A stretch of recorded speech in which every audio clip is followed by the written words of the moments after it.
Salut à tous, c'est Raphaël, bienvenue sur cette 27e vidéo de la chaîne. J'espère que vous allez tous très très bien, que les annonces d'hier vous ont plu, enfin l'annonce d'hier vous a plu.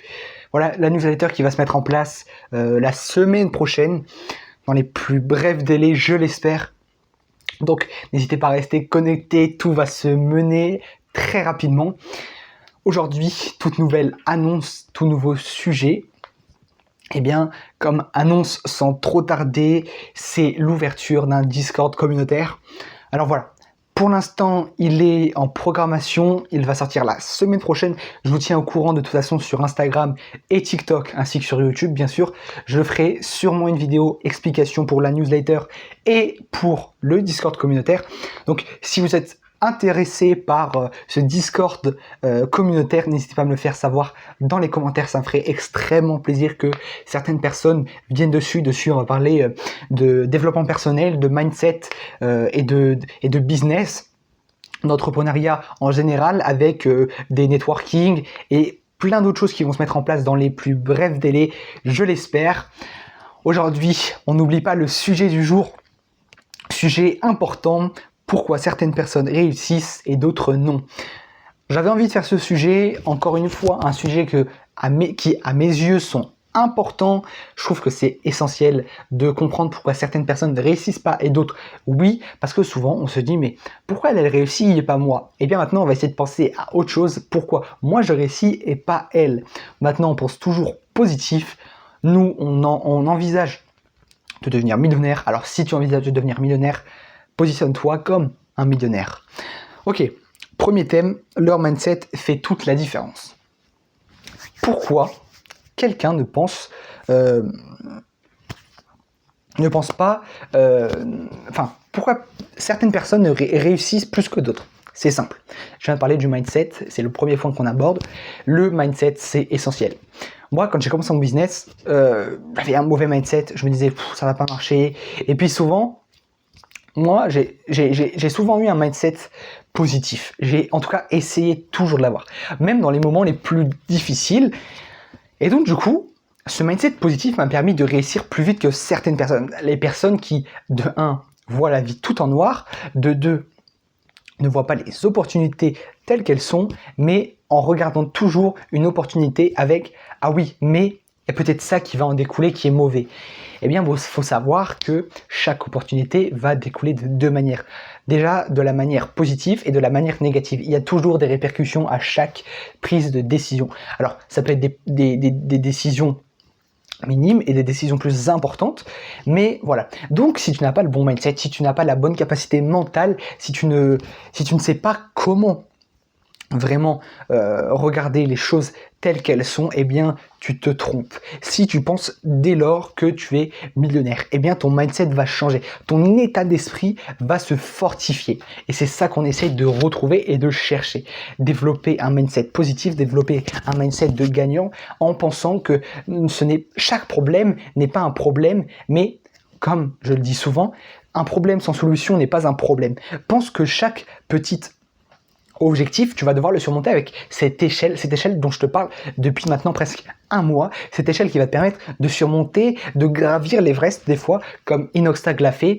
Ça, je l'ai parlé dans ma première vidéo, mais c'est essentiel de le savoir. Inoxtag, quand il a monté l'Everest, il avait un mindset de fer. Sinon, il se serait arrêté au base camp. Eh bien non, il a monté tout l'Everest. Et c'est ça qui différencie les personnes qui partent, les personnes qui ont un mauvais mindset, les personnes qui ont un bon mindset vont souvent ne pas en parler. Par contre, les personnes qui ont un mauvais mindset vont souvent se dire « je suis le meilleur » et tout ça. Et les personnes qui ont un bon mindset vont se dire « ok, je suis millionnaire ». Elles vont se donner cette image. Et moi, on m'a déjà fait remarquer que je me donnais une image. Mais cette image me permet de développer plus facilement mes business, de me sentir plus à l'aise dans la case sociale dans laquelle je suis, et de pouvoir accélérer le processus, d'avoir une carrure, d'avoir une prestance, d'avoir de l'aura, comme certaines personnes disent, mais c'est cette prestance, cette aura qui me permet à chaque fois de me faire remarquer dans un business. Chaque personne qui me croise se retourne, alors c'est pas prétentieux, mais chaque personne dans le milieu professionnel se retourne car j'ai des idées neuves et des idées claires et je possède un mindset positif. Ça, c'était le côté mindset. Ensuite, il passe à l'action au lieu d'attendre. Beaucoup attendent le bon moment, mais est-ce qu'il y a réellement de bons moments ou de mauvais moments? Quand tu es un gagnant, quand tu es un battant, tu vas tester. Et même si tu échoues, ce n'est pas grave. Tu vas en tirer des conséquences, tu vas en tirer certaines choses, des valeurs que tu vas pouvoir, à proprement parler, remettre dans ton business. Et ça, c'est essentiel. Donc du coup, ces gagnants qui vont, eux, mettre des choses en place, qui vont tester des choses, vont avancer plus vite que ces personnes qui attendent le bon moment. Mais le bon moment, souvent, c'est jamais pour eux. Parce qu'il y a toujours, ah non, mais il y aura toujours mieux que cette opportunité-là. Les gens qui ont dit, non, mais moi, je ne vais pas investir sur le Bitcoin, il va chuter. Et puis, bon, ça sera le meilleur moment à un autre moment. Eh bien, ces personnes-là se trompent. Et ça peut s'appliquer sur toutes les formes de business, d'investissement. Il faut arrêter à chaque fois d'attendre le bon moment. Il n'y a jamais de bon moment pour passer à l'action. Le bon moment pour passer à l'action, c'est le moment où tu es sûr et certain que tu es capable de changer ta vie. Et ça, c'est vraiment la chose qu'il faut se mettre dans la tête. Du coup, on va passer sur le troisième point. Il s'entoure des bonnes personnes. Encore une fois, on revient sur un sujet dont on avait parlé, mais c'est essentiel de s'entourer des bonnes personnes. Change les personnes toxiques, les personnes qui te veulent du mal, les personnes qui te rabaissent, les personnes qui n'ont pas la prétention de se sentir différentes des autres. Eh bien, change ces personnes-là. Moi, avant, je fonçais la tête baissée vers le troupeau de moutons, et puis un jour j'ai relevé la tête, maintenant il y a quelques années, et je me suis rendu compte que le troupeau de moutons qui avançait n'était plus celui dans lequel je voulais faire partie. Donc j'ai décidé de changer ma vie drastiquement, de devenir un autre être humain en fait, et c'est ce qui m'a permis d'acquérir plus de compétences entrepreneuriales, plus de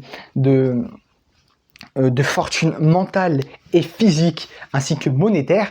Mais comment changer? Eh bien, c'est tout simple. Il va juste falloir le déclic. Le déclic, c'est quelque chose qui va se manifester à un moment où tu en auras réellement besoin.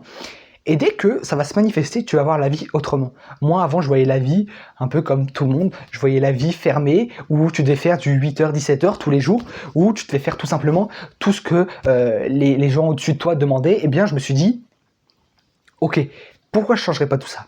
Alors j'ai gardé cet horaire de 8h 17h parce que pour l'instant je ne pouvais pas le changer, mais ça va arriver bientôt. Parce que je mets en place des choses, cette chaîne YouTube, ces comptes Instagram, ce Discord, cette newsletter, ce TikTok qui me permettent à chaque jour de me rapprocher de cet objectif de devenir de plus en plus libre financièrement et de sortir ma famille d'un milieu social avec des idéologies fermées. Ça, c'est tout ce que je vais éviter à ma famille et c'est la chose que je leur promets chaque jour, c'est de, en 2 ans maximum, devenir millionnaire et de pouvoir quitter la civilisation qui habite dans les grandes villes ou alors même les personnes qui pensent faire du 8h, 17h toute leur vie. Ça, ce n'est pas la chose dont j'ai envie. Et donc du coup, 4e point, ils savent gérer leur temps et leurs priorités.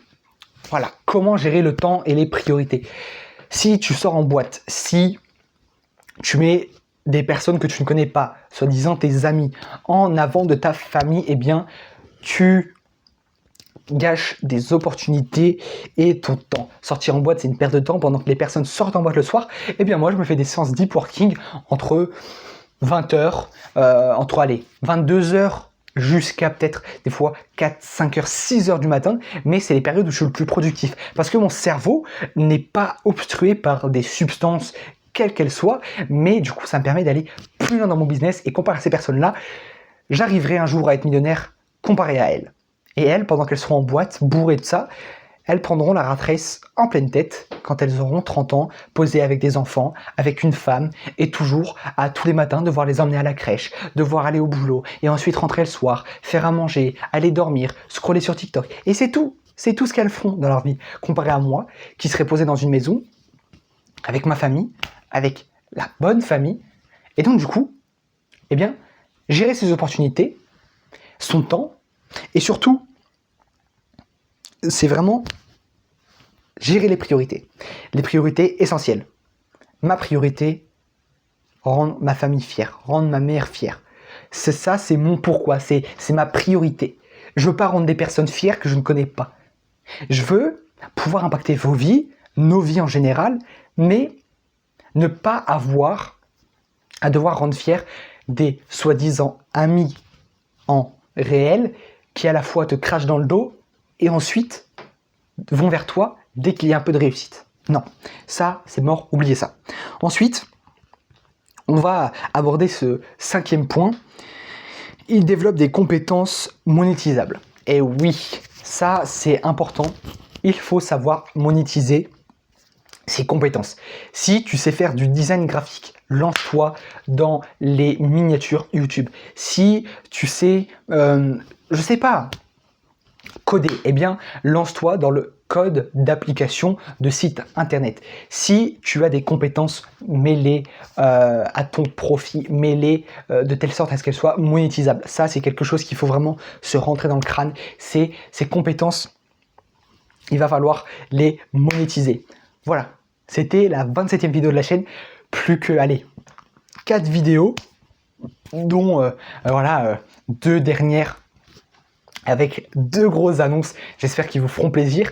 Donc voilà, n'oubliez pas de me dire dans les commentaires si vous êtes enthousiasmé par le développement d'un Discord communautaire sur le business. Nous, on se dit à demain pour la 28e vidéo de la chaîne. Ciao!